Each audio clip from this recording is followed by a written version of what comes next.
Hi, folks. Welcome back to On Call with Insignia, where we go on call with leaders, innovating the future of Southeast Asia and other emerging markets, internet and digital economy. I'm your host, Paulo Aquina, and we are back with another special guest who has, I've only really met in the last few weeks and just over call, if I'm not mistaken. But, I think from Insignia Ventures kind of perspective, we've had the pleasure of collaborating with this organization for many years now, even prior to the rebrand as they're now known as GFTN. But even before that, I think mainly through the Singapore FinTech Festival, which to many of our viewers and listeners should be a familiar kind of event that brings a lot of people together in the tech space, and something that a lot of founders and investors sort of look forward to in the year later in the year. So I'm with none other than Pat Patel, who is one of the minds, one of the leaders behind GFTN, which is behind Singapore FinTech Festival and a bunch of other kind of global events around the world, bringing together leaders in technology, regulation, and all kinds of different stakeholders, really driving innovation forward, primarily for financial services. So thank you very much, Pat, for coming on call with us. I'm sure you're very busy in between events. Your team recently gave me a rundown of your calendar, and yeah, it's really jam-packed. So thanks for making the time. Thank you so much, Paolo, and yeah, it's a pleasure to be on here. Big fan of you guys, and obviously Yinglan, who is as busy as me, if not busier.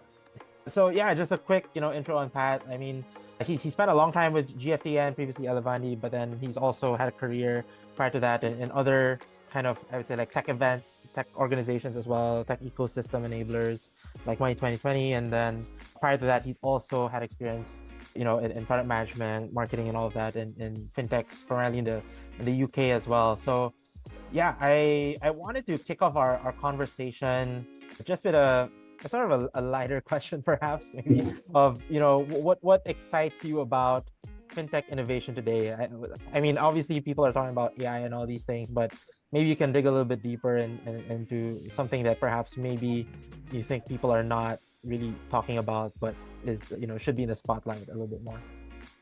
Yeah, no, it's a good question, and I think there's a lot of things that really excite me. And if I kind of try and contextualize this a little bit, because in my view, we are entering a new phase of tech, and you've got things like tokenization becoming mainstream. You've got AI and AI tech stacks that are playing a role as well, and it's driving a new source of kind of value. And then you've got the early onset of quantum computing, which, clearly we're still quite a few years away, but there's some great experiments going on. And, for me, it's these three kind of technologies that have the power to create immense change. And so I kind of see that as fueling the third generation of the internet, similar way that, say, the second generation Web 2 fueled a whole wave of companies towards 2007, 2008, in and around that time period, where you saw great companies come out like Airbnb, you saw Uber, you saw a raft of social media companies, that I think we're coming up close to that world. And so there's a lot of these technologies that are creating new ideas. And so, when I think about this, clearly agentic AI being coupled with, say, stable coins, we're beginning to see quite a movement happening in Silicon Valley. I think clearly you use the agentic AI as the front end, and you're using stable coins as the rails, but we're seeing, some great applications coming out there. But I think it's also the interplay of technologies. So that's two technologies. But when you start to add more to this as well, that you start to kind of create new propositions that solve some of the pain points in the industry today. We're in the early days of this, but you're beginning to see it in financial services, the way there are great developments happening in terms of fraud, risk management, even elements of financial inclusion. And more recently, and I'll talk about it a bit later, the whole concept of programmability. There's been a lot of talk around programmable money and what that does, but there's beginning to be a wave of programmable banks that are being formed. And, I think one of the first, I think there's probably a few variations of that term happening today. But, this one example, they went live towards the end of last year and started to, really progress forward and provide solutions to B2B clients that are a little bit different. So I would probably say it's the interplay of technologies to answer your question. It's the concept of programmability, which I think we can start to take that in multiple directions, especially when you look at the power of AI and what that can do. And, there are organizations that are beginning to be developed just on an AI tech stack. That becomes very, very interesting. Yeah, no, I think like really finding the links between these technologies that are sort of the quote unquote frontier should be really kind of game changing. Is there any particular use case that you're really hopeful to see, like, really be upgraded or, addressed by these like technologies? For me, there's probably a few here. I think one is certainly advancing the current applications of stablecoins in the world today. So can you start to use that for e-commerce transactions? Can you start to use it more across a supply value chain? Can you start to use it in a corporate setting in a greater degree? At the moment, you're seeing it in maybe a few use cases, but I think we're going to see a lot more, and that will start to become a little bit more entrenched, whether that's cross-border e-commerce or e-commerce in general, or even where you have a company that has a very complex supply chain and multiple partners across multiple jurisdictions. Can you start to advance that use of stable coins? Can you start to use other technologies that you build on top of it? Can you start to do the reconciliation? Can you start to do more things in the back end? But it all kind of, in my view, programmability plays a very big part of this. And I know it's a word that's bandied around a lot now. It's quite fashionable to say it. But I think, I'm a big believer that you can start to do more with that whole concept of programmability and, programming money, but programming the value chain that money is involved in. Yeah, and I think like stablecoins on its own are, is like an entire conversation in itself. And, would love to maybe like explore that a little bit more. I mean, I've had a couple of conversations over the years with like, guys like Tenway who have been really pushing the ground there in Singapore. But yeah, I think it's an interesting topic. But I think the reason why, I wanted to have you on call is because of V and GFTN, which is global. And you guys operate in many different kind of markets, building ecosystems and providing kind of, support services to fintechs. So I would love for you to sort of take us on a kind of like a world tour in this call and go through some of these like regions and markets, right? First of which is Japan. I think even for us at Insignia Ventures, Japan is a very, interesting market, both for, the startups there, plus kind of the exit opportunities, corporate interest in Southeast Asia startups as well. And I believe GFTN recently held an event there, in Tokyo as part of the Japan FinTech Festival. What are you seeing in terms of, you talked about kind of like the interplay of technologies earlier. Where is Japan in that context? So outside of being a fantastic country with so much diversity and variance across the market and an amazing culture, it's taken time for Japan. If you think it's been a challenging, probably past 20 years, it was one of the front runners when you think about crypto exchanges, but it's really struggled as a market, a G4 country. When people think of the top fintech hubs, sadly, Tokyo never really gets mentioned, even though it's a major financial city. And so, I think we're beginning to see there is some potential that's being reached here. We're seeing signs of that, but clearly it's a journey. And one of the things, I call it an event, but a lot of the things we do, they go beyond, they transcend events, because a lot of the things we do, it's around the nexus between policy, finance, and tech. We're a not-for-profit, so our goals are quite different. They're quite impact-based, and we spend a lot of time with the regulators, we spend a lot of time with the industry to try and look at what needs to happen to create that ecosystem or to drive the next evolution of that ecosystem. And, we spent quite a bit of time with the JFSA, so the local regulator there, and we were quite fortunate to have the commissioner, so Commissioner Ito, who spoke, did an address, and, he spoke quite extensively about creating a level playing field and encouraging overseas fintechs to consider Japan as a location. And this is great for fintech in particular, because I think it's been quite tough. It's been quite tough for fintechs overseas to come in. It's been quite tough to kind of get that collaboration going, build those corridors between different geographies and Tokyo when it comes to fintech. If you kind of compare that to, say, London, where 1 in 3 founders are not from the UK as such, they kind of have come over to the UK and set up their business, that it requires a good melting pot of individuals. You look at Wise as an organization, you look at eToro, you look at all of these folks that are based in London, but the founders are from outside of the UK originally. Right. And so that's the difference, where in Tokyo, I think it's been quite difficult for founders to come in and to start businesses. And then the traditional kind of mentality of working for large corporates is more appealing than to work for a small startup. And so we're beginning to see a little bit of a change here. And I think the commissioner talked quite extensively about this. And it's great because they're introducing a number of things to support entrepreneurship. The thing is, if you think the size and the importance of Japan, we've yet to see any real national champions come out, notwithstanding Payday, who has been around. So I don't know if you know the company Payday. The founder was a guy called Russell Kummer. And so he had been hustling hard for like 15 years before he managed to get his big exit. But that's kind of one of a few that have done quite well. Whereas every other major market has got a national champion or a series of national champions that have done quite well.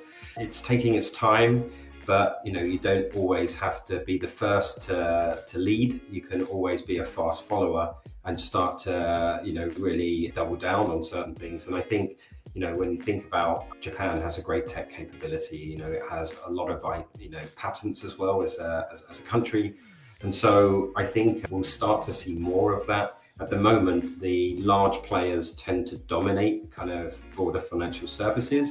But the thing we're seeing is a lot of corridors being built between some of the large traditional players and parts of Southeast Asia and parts of South Asia. And that was quite a big feature of the program. It was all around kind of those financial corridors, and those financial corridors that drive innovation, drive capital, but also drive kind of technology as well. And so that's a piece that we believe in Japan will just continue to increase over the coming years.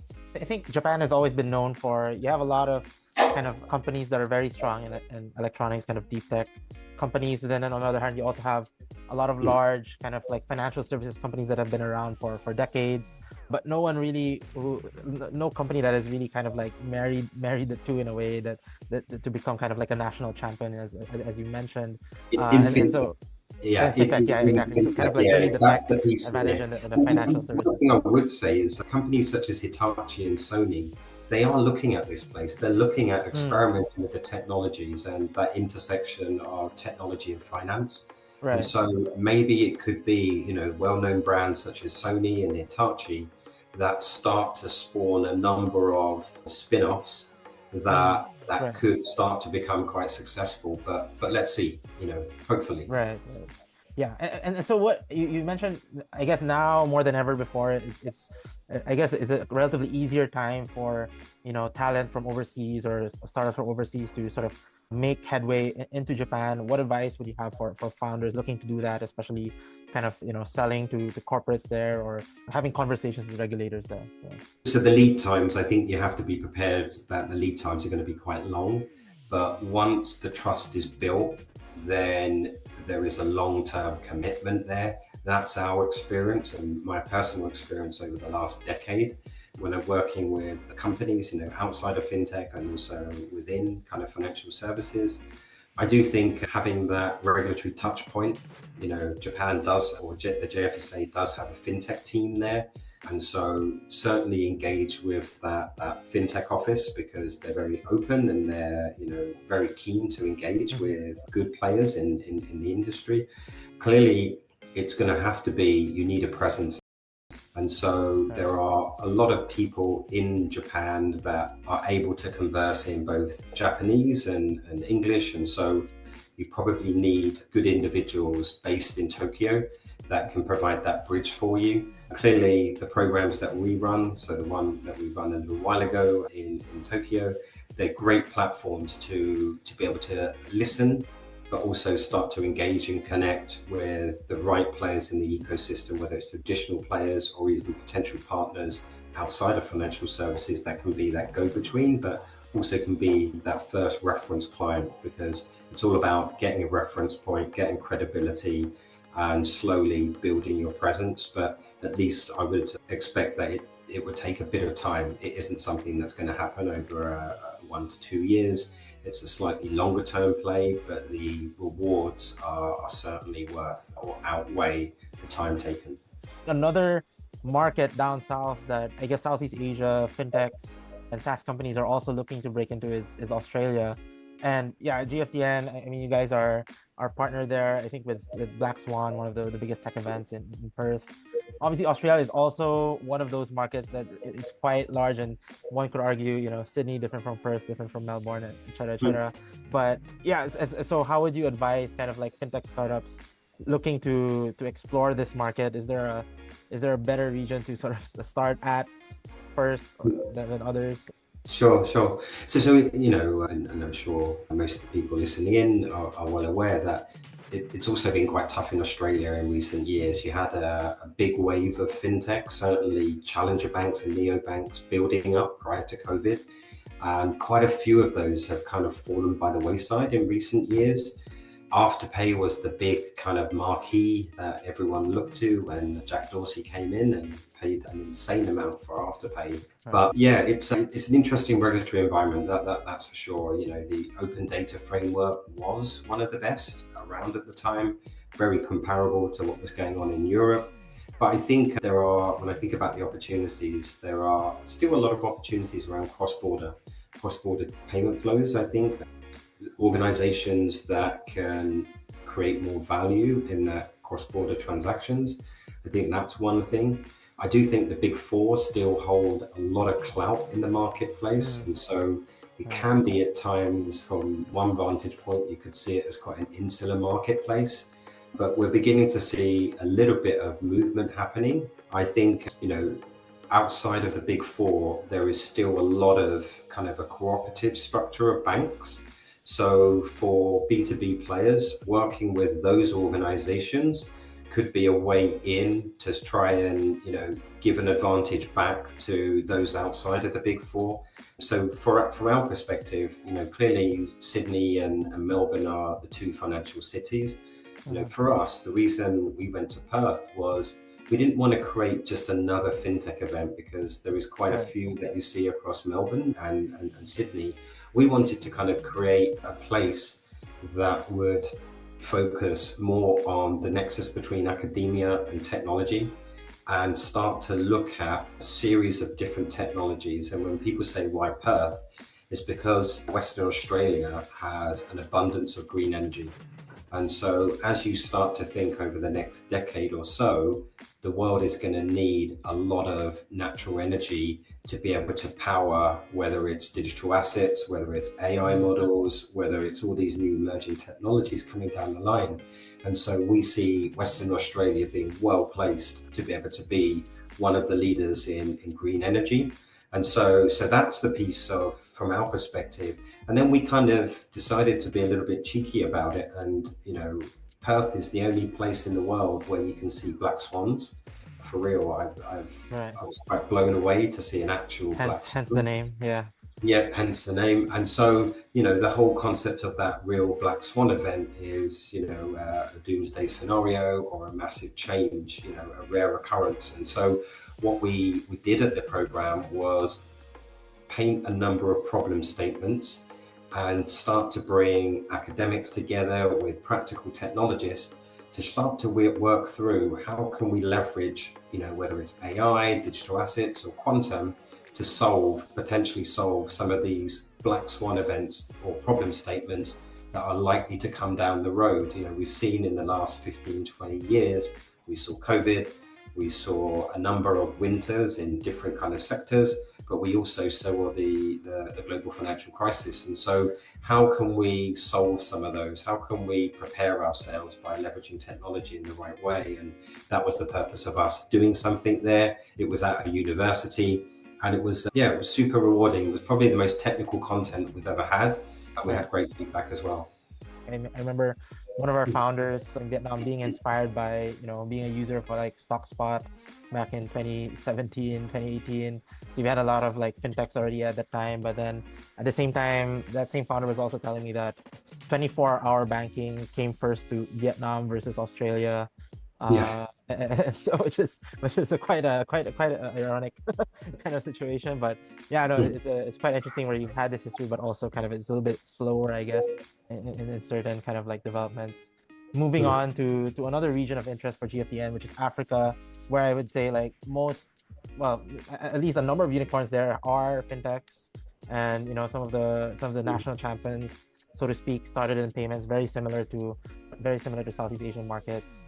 I think would be interesting for our listeners in the region here in Southeast Asia to know, like, where is Africa in this whole context of technology interplay, leveraging that for financial services, and what can be learned from that region? So we are seeing over the last few years, we're seeing quite a few companies. So Liquid Group, that's based here, FOMO Pay as well. There's a few companies in India as well that are targeting the east side of Africa, because there is a little bit of a linkage, certainly from India and the east side of Africa. When we look across, payments is obviously clearly the big vertical. There was a great business coming out of Nigeria called Move, which is monetizing the relationship between the driver and the ride-hailing company, leveraging kind of data between how well a driver does. And so that business line seems to be doing really well, and they're moving across. So it's the flip of that. But I think fintech adoption generally is good, and crypto is definitely building. But the big challenge has been, when the funding winter came along, it's really impacted a lot of projects in Africa. But one of the things we read recently, BCG and QED Investors produced a great report around the growth or prediction 2030 in different regions, and it comes out that Africa and clearly LATAM will be the fastest growing fintech regions by revenues in the world. Asia will be number one. One thing we're beginning to see, which could be quite interesting for companies in Southeast Asia, is the building of corridors between countries in Africa. It's always traditionally been tough to be able to move across different markets. So say in Europe, you can passport yourself using a variety of different regulatory kind of rules. So whether it's an e-money license can get you across most of Europe. In Africa, you don't have those types of things. But when we ran our program earlier this year, so the Inclusive FinTech Forum, there was a big announcement between Rwanda and Ghana, where they've got a bridge that they're building. So that was quite promising to see, and we'll start to see more of those. So you can be regulated in one of the markets, which will then enable you to passport into others. And as part of GFTN, one of our impact projects, where we're bringing regulators together as part of an initiative called Project 54. And that's to try and provide the framework and harmonization of payment services and payment transfers between markets. And so that's something where organizations start to weigh up Africa as a potential destination. You'll have at least a common architecture or common framework across the region that can influence your market choices, because if you have to spend this much money to get into one market, hopefully that will enable you then to passport yourself into others. But it's going to take a bit of time. And so positioning yourself early before the market becomes quite competitive is probably a longer term play more than anything else. But clearly the big markets in Africa are South Africa, Nigeria, Kenya, and Egypt. But you've got a few rising stars, and one of the things for Rwanda in particular, that's one of the markets we're in, is that we see Rwanda as kind of like the Singapore of Africa, essentially. So yeah, there is a lot of commonality in the way that Rwanda is building its regulatory frameworks, the way it's thinking about fintech, and the way it's looking at its longer term plans. There is a lot of similarities with Singapore. Would you say Rwanda is also similar to Singapore in terms of like bringing talent together from that region? Is there also that similarity there, or? It's slowly moving in that direction. It's been quite challenging because clearly Singapore is in a different context of an environment, whereas there is a lot of upheaval in the countries surrounding Rwanda. But you're beginning to see talent from different geographies within Africa come in. And surprisingly, when we were there, we saw quite a few Singaporeans that had located there, which was very strange. It was refreshingly strange. Yeah. Yeah.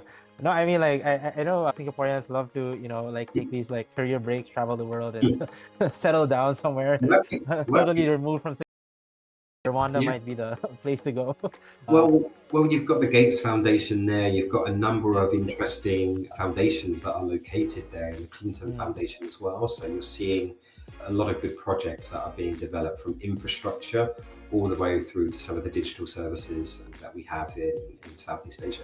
What advantage would you say Southeast Asia startups have in trying to kind of penetrate this region compared to other companies? So I think they would have if you think in terms of timeline, where most markets is quite generalizing to say all of Africa, but certain markets there, that Southeast Asia is probably 5 years down the line, maybe 10 years down the line in terms of its development in fintech. So any companies from Southeast Asia looking to come across, you have an instant advantage because you can start to apply some of the things that made your business successful in Southeast Asia. So whether that is lending-based products, whether that's probably more payments-based. If it's on the B2B side, you can start to kind of work with some of the banks that are looking to do more. So I think it's more probably a sophistication of technology, because there is some level of similarities in demographics in certain markets in Africa, that you already have the playbook that you built in your domestic market in Southeast Asia, that with some nuances and some tweaks, that it wouldn't be a massive lift to then start to provide some services in. I think payments is probably one area, but also transformation of some of the banks is probably another area. Kind of like open banking solutions, or Yeah. And I think countries such as Rwanda is a good grounding. Outside of that, I think, Ghana is certainly one to look at, and possibly Kenya as well.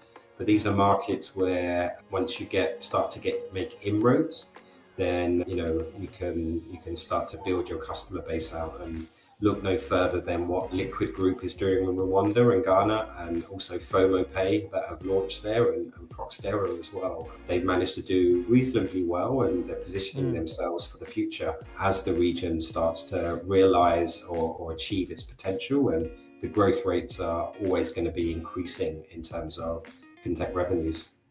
Moving on to another market that you guys are in as well, a market region, Europe, and furthest away from Singapore, but closer to home for you, I guess. What are your, and you've been there for most of your career, I'd say. Like, what are your thoughts on Europe? A lot of people have sort of seemed to counted the region out in recent years. But is there anything that, I guess, for our audience that are mostly in Southeast Asia, what is there to take away from kind of how Europe's approach to regulating financial services and fintech innovation for their businesses? Yeah. So, it's a real tough time in Europe at the moment. There's been a lot of challenges. There's geopolitical challenges. There's still the conflict going on. There's also macroeconomic challenges as well. And so we've seen a lot of shift in governments. So a lot of the incumbents over the last year, if you think the last 18 months has been an election super cycle, a lot of the incumbents haven't done well across the world, but also in Europe. And so it's a tough time. But if you think the home of fintech has largely been in and around, if you want to chart that back, London is one of the homes of fintech, as well as parts of the US as well. And so there is still a thriving scene. We're seeing Paris and France, start to take a march in the right direction. Germany still seems to be not achieving its full potential. But I think there are absolute opportunities because the regulatory framework is probably one of the strongest in the world. It certainly errs towards consumer protection. That might be one of the challenges and limits a bit of innovation and growth. But if you find the right partners, you can certainly form, really good collaborations. If we look at, say, companies such as Neum that have managed to expand and they've got bases across Europe, what they did was they made an acquisition of Exaris, and that's given them an ability, a foothold already, and they've started to build that out. So it's probably worth looking at partners, I think, as an approach there. And when I think what Southeast Asia fintechs can learn from, say, the European folks is, I think Europe tends, a lot of the fintechs have great propositions, great UX, UI propositions. And I think, if you're looking at some of those from a Southeast Asia perspective, look at, for example, some of the challenger banks, look at how Monzo has built their front end, Starling Bank the same as well. Even Revolut's is quite a slick, experience there. So any of the fintechs are operating in that space or even providing services, B2B services into those players.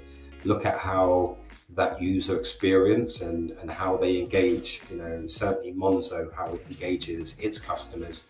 They've done a fantastic job and now they're becoming profitable, but they're also, consistently seen as one of the best consumer propositions out of all of the banks, including the traditional ones in the UK. So I would probably say that element, and it's all around that human side to banking, adding new features, functionalities. I'm not sure if you've used the Monzo app before, but it's worth looking at a demo there because I think it's a pleasure to use that app rather than most traditional banks apps, which you rarely go into unless you want to make a transaction as such. Moving back, to your second home here in Singapore, it's gonna be the 10th year anniversary of Singapore FinTech Festival later this year. So congrats on that. Been quite a 10 years, especially for Singapore. What do you think is next? I mean, Singapore has always been kind of like a benchmark here in the region in terms of like driving kind of regulation for financial services. So what is next on the plate, do you think, for Singapore in terms of working with startups? So I think the next decade, and I think there's going to be an evolution of the fintech hub as a concept, and that's one of the things we're thinking through. So if you think the first fintech hubs kind of emanated from places like Level 39 in London in like 2010, 2011, and then you saw a wave of them being built across Europe and a wave being built across Asia in about 2015, 2016. But right now, I think we're at a real inflection point because there is still elements of a funding winter in some verticals. There is still kind of challenges going on, fundamental challenges in fintech. The funding round numbers seem to be a bit down, and you've got down rounds going on as well. And so I think this is creating a change. And so, one of the things that we're doing at GFTN, we do forums, yes, to build a network as a channel. We have advisory, and we also have a platforms business. And lastly, we have a fund that we're looking to announce at the end of this year, early next year. And so it's this kind of model that we see will help to drive the next wave of activity, not just in Singapore, but Singapore clearly first and foremost, but across Asia, across other jurisdictions. And if you think the forums that we're building in multiple jurisdictions are essentially just corridors. And those corridors will provide opportunities for organizations to be able to do business. So when we did our activity in Japan or Australia or Rwanda, we saw a whole wave of fintechs from Southeast Asia and South Asia coming with us on that journey. And we just provide opportunities for them to connect, for them to meet investors, for them to meet public sector, for them to be a part of some of the closed door and open door dialogues. That essentially is your market entry, your go-to-market strategy to validate whether that market is right for you or whether you want to double down on that marketplace. So when I think about the next 10 years, some of the things that GFTN is building will enable that, certainly on its forum side, but also we have elements of advisory that provides some of that go-to-market, part.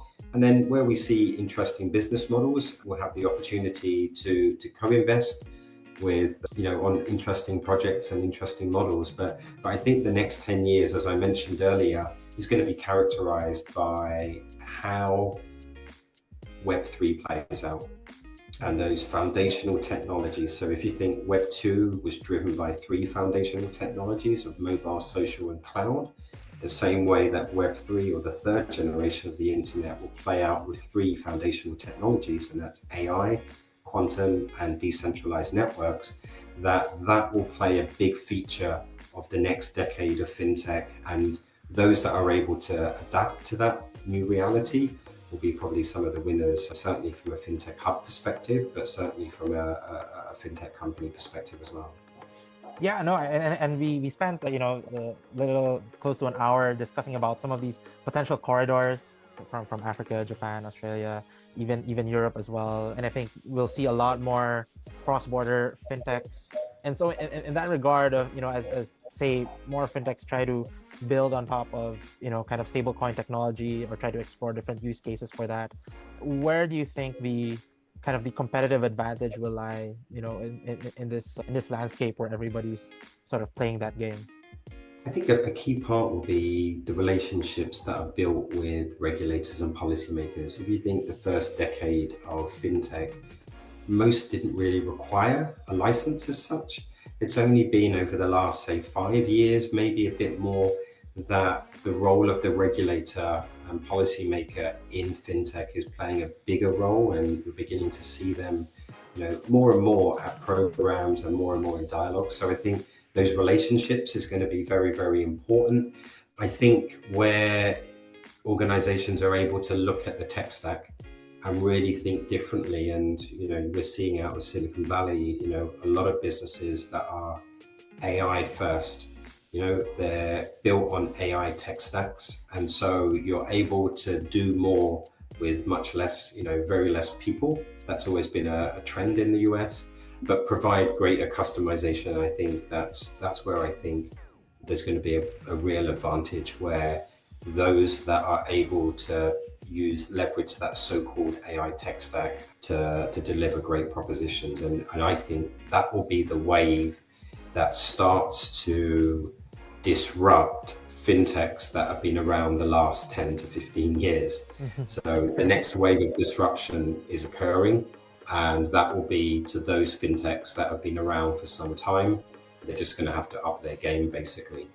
A great point to wrap our conversation around. And of course, if you guys, listening or watching our conversation are interested in any of the markets that we've just talked about, no one better than to, talk to Pat and his team to explore or even go to their events. But I think they have, as Pat sort of hinted earlier, I think they have a lot more initiatives coming on towards the year beyond just the forums that they've been organizing. So stay tuned for that. I'm going to leave his LinkedIn down below and the website as well, in case you want to check out what they're up to this year.